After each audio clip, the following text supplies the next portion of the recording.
અને ગેરકાનૂની અને જે બાળકો સુરક્ષા અને તંદુરસ્તી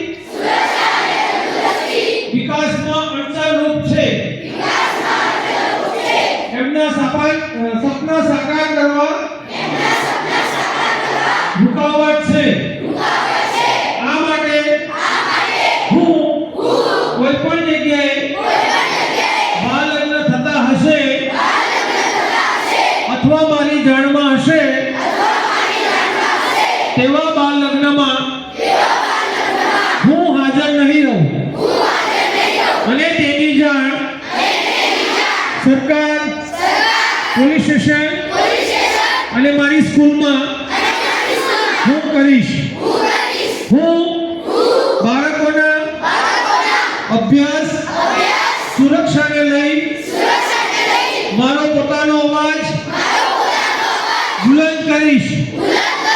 બાળ વિવાહ મુક્ત ભારત દેશનું નિર્માણ કરીશ। ભારત માતા કી જય।